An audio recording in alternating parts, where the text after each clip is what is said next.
Aloha there, and I am seeing workbooks well as usual, especially this time.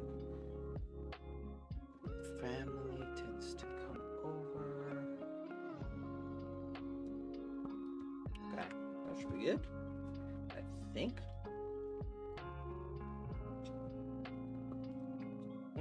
Alrighty, let's see where we dropped off because,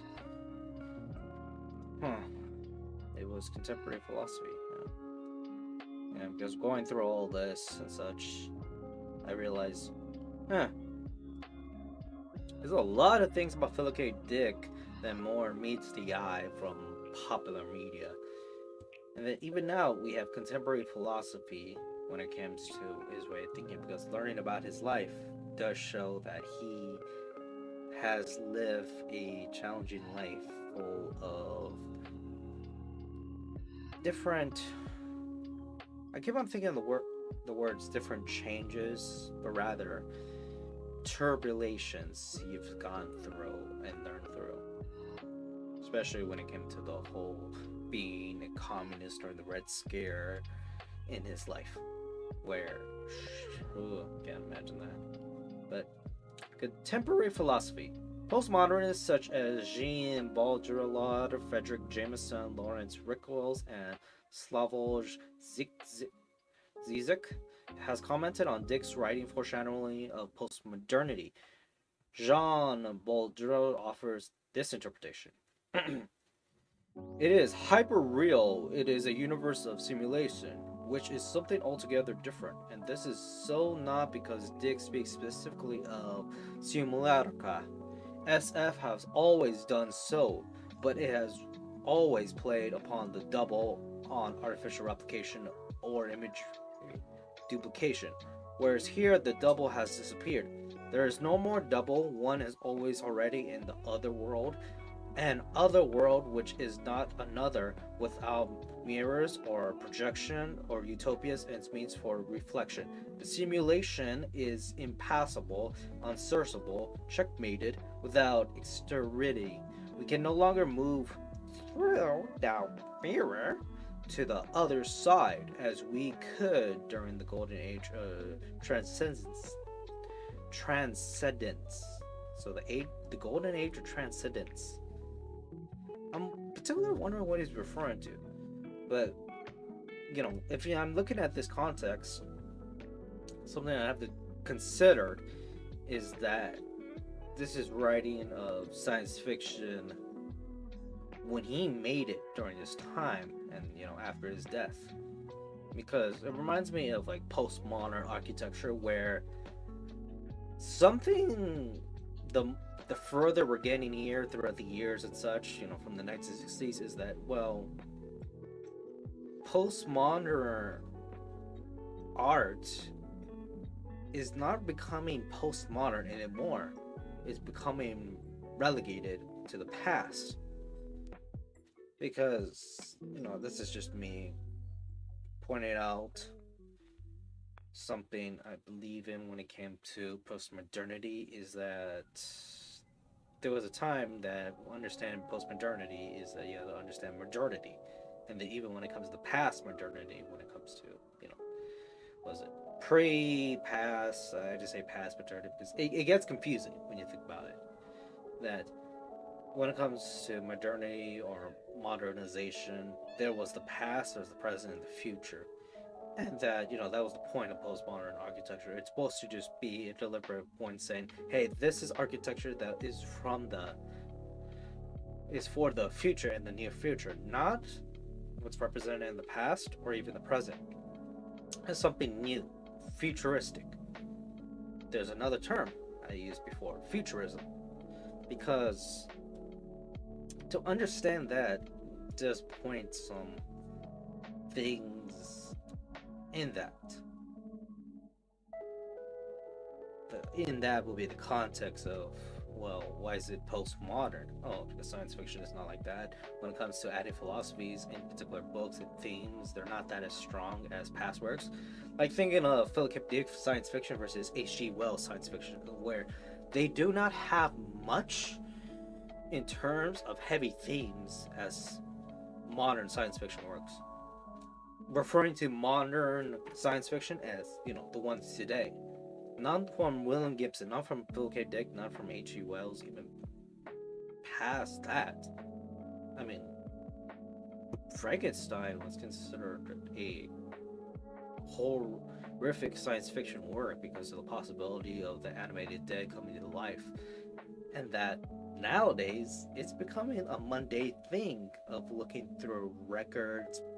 An AI is supposed to replicate people and things that we're supposed to recreate the legacy of the dead, of past lives, as something that is, I'd say, more of a mundane thing. That it's mundane because it's becoming possible.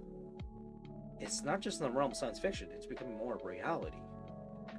And it's quite scary when looking at that.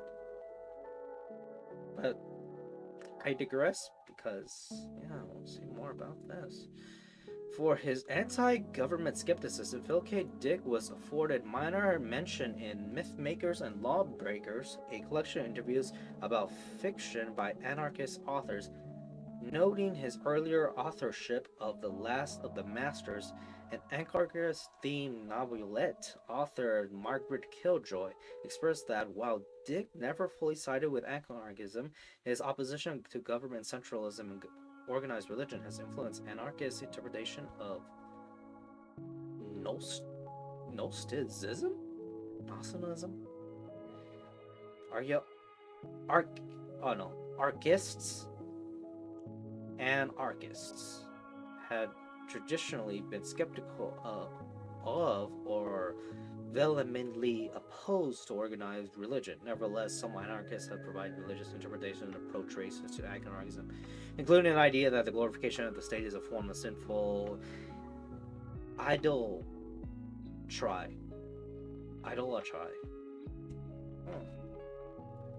And that's pretty much what they put. I take it there could be more that people have put down, but on this, not in this just article, but also in his books. Also, video games. The 3.0 update from the Grand Strategy video game Solaris is named the Dick Update, following a game's trend of naming updates after science fiction authors. In Serious Sam 4, Sam Serious Stone claims that Philip K. Dick is his favorite author. The 2016 video game Californium was developed as a tribute to Philip K. Dick and his writings to coincide with an RT's documentary series. RT's? What is that? It's a European public service channel dedicated to culture. This is the shortest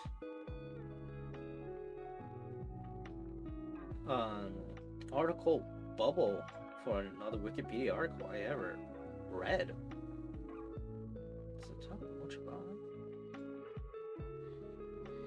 I'm having the gut feeling that, hey, let me actually look through more of this.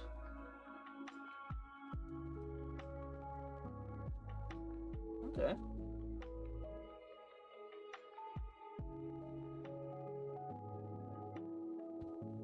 I already analyzed it, and yeah, as it says here, the Association Relative a la Televisión Europea is actually related to European television, RT.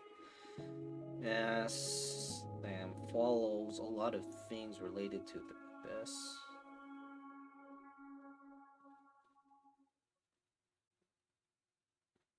Talking about history, its broadcasts, its business, programs. That's pretty much it.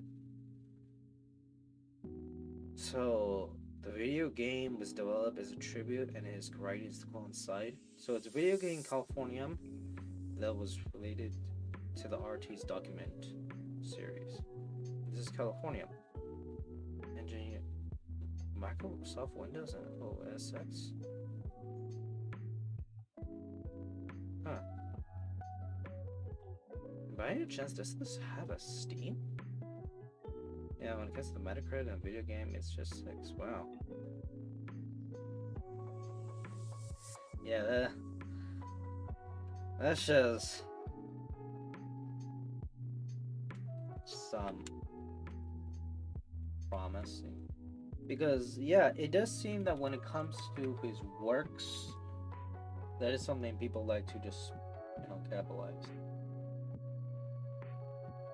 I say that because, as you can see here, Californium is a real world thing, is an action element that I remember. So they made a game called Californium, but it's related to Philip K. Dick's work, and rather the element. Or they use just a favorite word in here. But yeah, I mean, I can look up it. Californium's.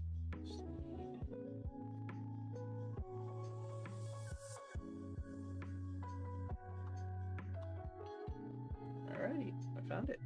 California is actually in Steam with the most positive rating of 71. So it seems like it's an okayish time. Something atmospheric, but in the most part, it is like seeing painting of person's work, not just his writing, the interaction of it and stuff. But yeah, a lot of things, regardless of quality, there is still a lot of things worthwhile to check out related to Philip K. Dick, or anything related to man's work. But the works of his books, his creations, not his life per se, but rather the books he himself. Awards and honors: the Science Fiction Hall of Fame inducted Dick in 2005, way after his death. And then yeah, the best novel around here, nominee winner. So the winner of it is The Man in the High Castle, along with other things like Follow My Takers, Policeman, Faith of Our Fathers.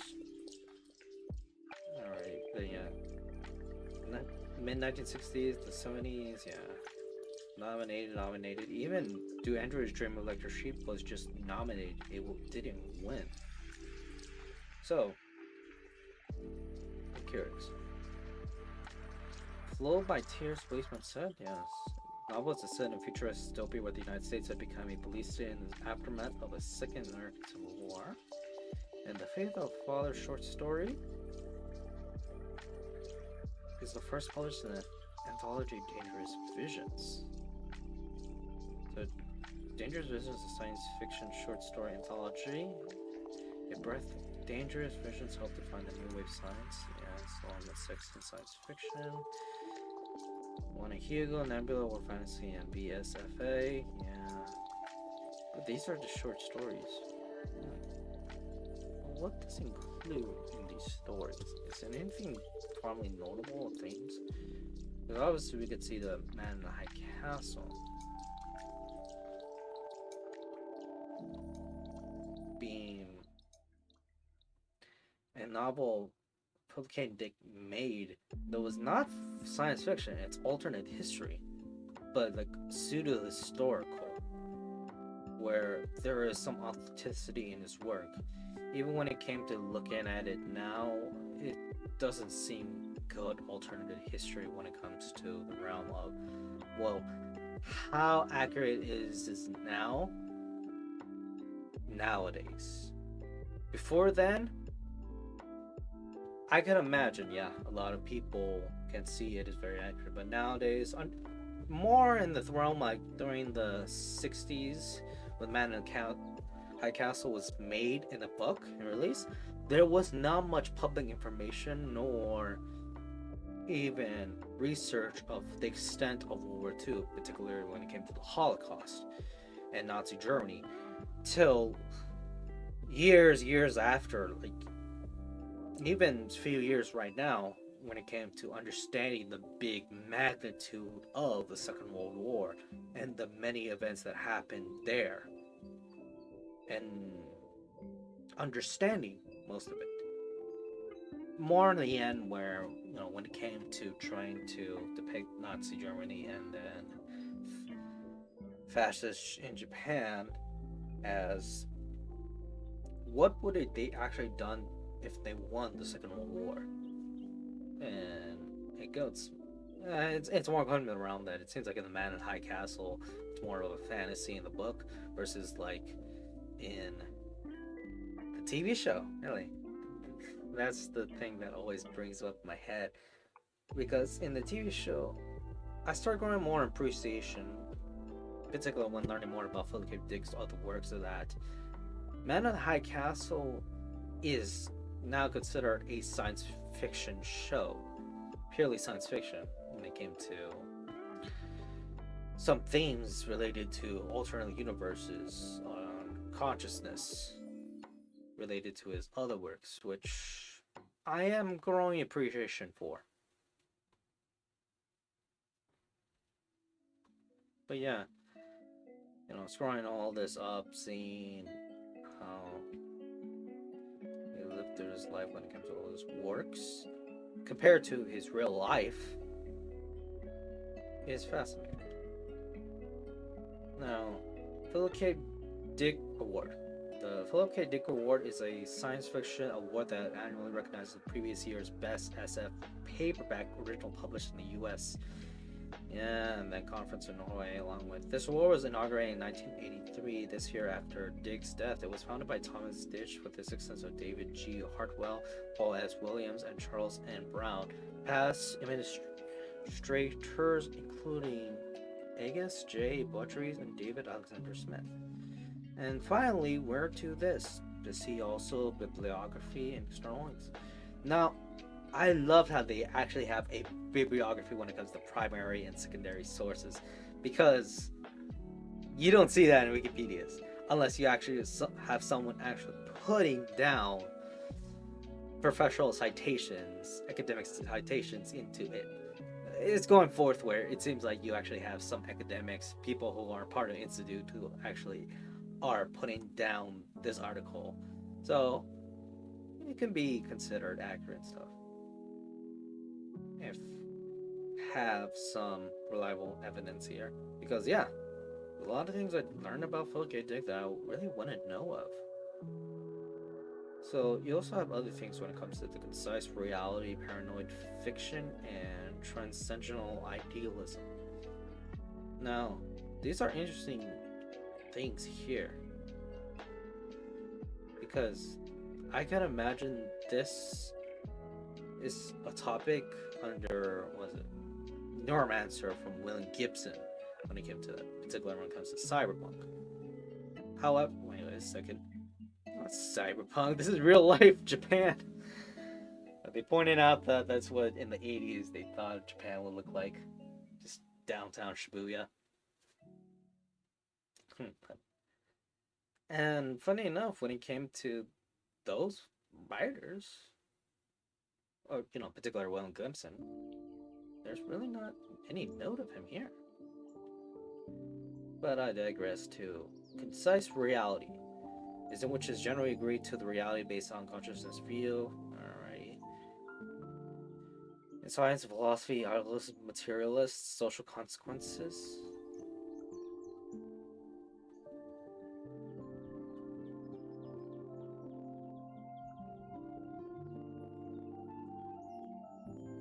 Appeal and consciousness arises from the idea of humans do not fully understand or agree upon the nature of knowledge or ontology. And funny enough, I think this consciousness reality is related to what Philip K. Dick went through his own personal life and such. So you have this big theme in part of his life, but also part of his books, like especially when Do Androids Dream of Electric Sheep and Paranoid Fiction. What is this referring to? Is a term sometimes used to describe works of literature that explore the subjective nature of reality and is manipulated by forces in power. Okay, yeah, this is related to his own works, along with here.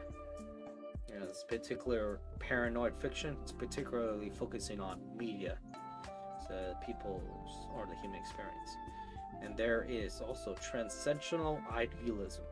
Is a philosophical system founded by German philosopher Immanuel Kant. Kant's program, alrighty, transcendental. Kant means that his philosophical approach to knowledge transcends the consideration of sensory evidence. It requires an understanding of the mind's innate modes of processing that Sensory evidence.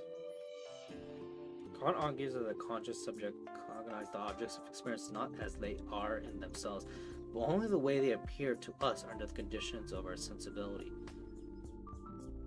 Then comes with this.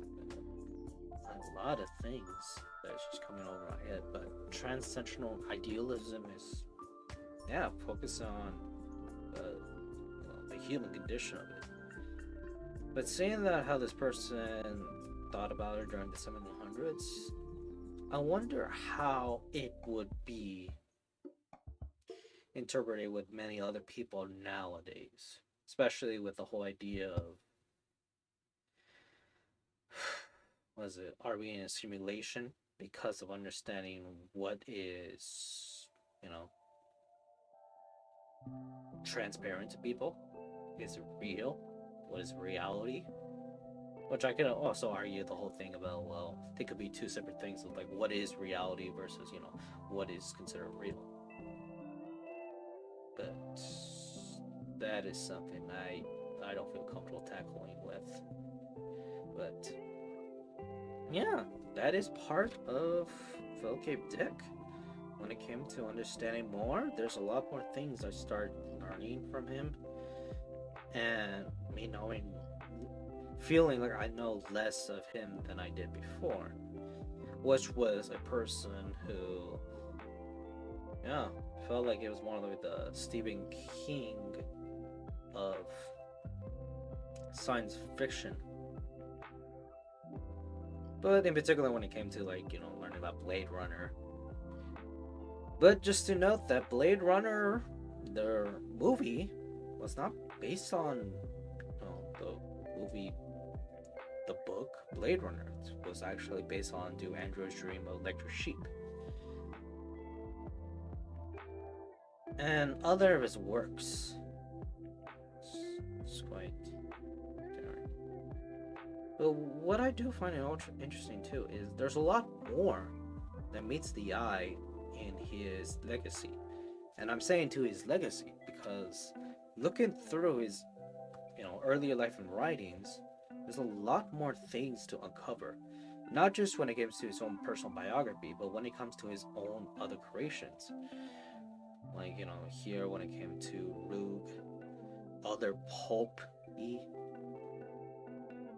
show movies, The World She Wanted, The Defenders, which I feel like the last book he ever made when it came to somewhat hard sci-fi but did mix the genres to like alternate history, futurism and stuff was The Man of High Castle,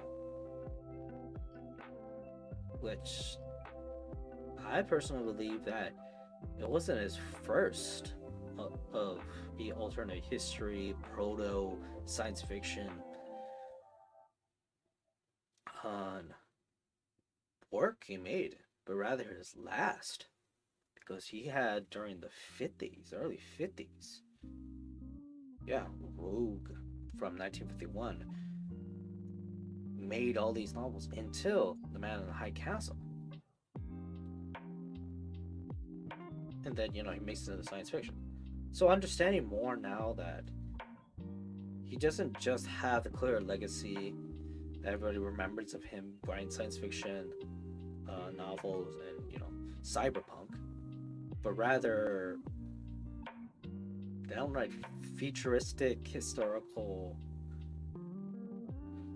books, which I found that more fascinating because I think if they make a huge collection for people to access it, because that's sort of the challenging parts with short stories. It's hard to try to access all of them individually versus a novel that people just sell, because we understand all the classics like Catch-22, 1984, Brave New World, where you can easily access it, but for other works, no. And I think that's also one thing too, because people don't realize how his other works might be contributing, might be valuable. So hopefully there would be a lot more interest later down the line. of not just Philip K. Dick when it came to his uh, science fiction novels, but his personal life, including part of his biography, everything he's gone through. And maybe people will start appreciating more of his earlier works, like they have done with Stanley Kubrick, and particularly his black and white movies, like the one during the First World War, and the other one during the was it? I was about to say Cuban Missile Crisis, but a nuclear apocalyptic crisis from Doctor Strange, or was it, or How I Stopped Worrying and Started to Love the Bomb. But I figured since I am done with this article, I might as well go with some of the podcasts he has put down. And was it the BBC Radio about William Gibson? I don't know about Folk Dick. I'm getting confused. I am getting confused because was it? Still trying to look at where it was under. I believe it was under radio and theater. Okay, so there's one thing. So I remember.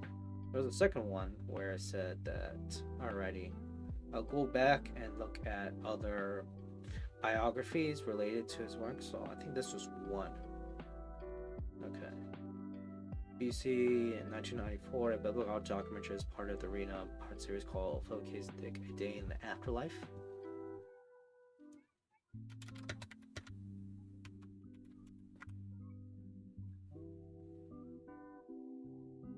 And yeah, I'm trying to listen to that. Alright, Philip K. Dick. What should I put down? Philip K. Dick interviewed back in 1977. It's actually an old historical one. Let me actually. Okay. So far, I just scanned through it. Not much issues.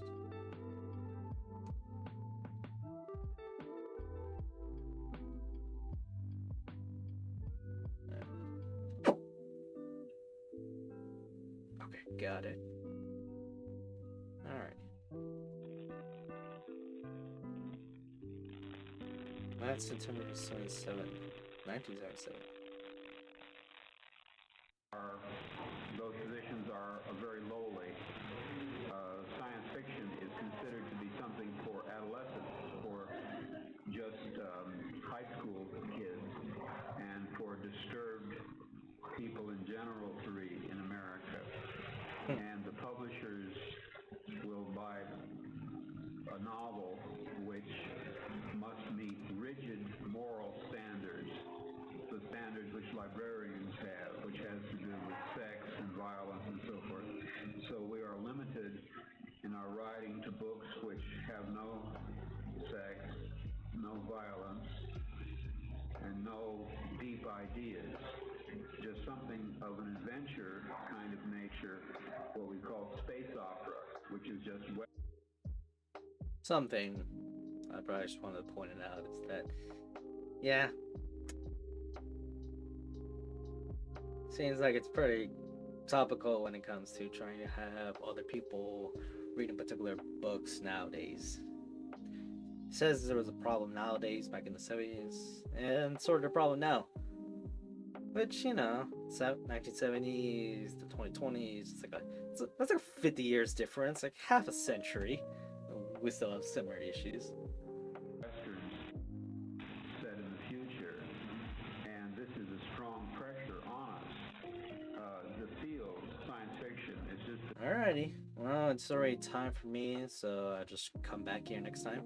But anywho, aloha.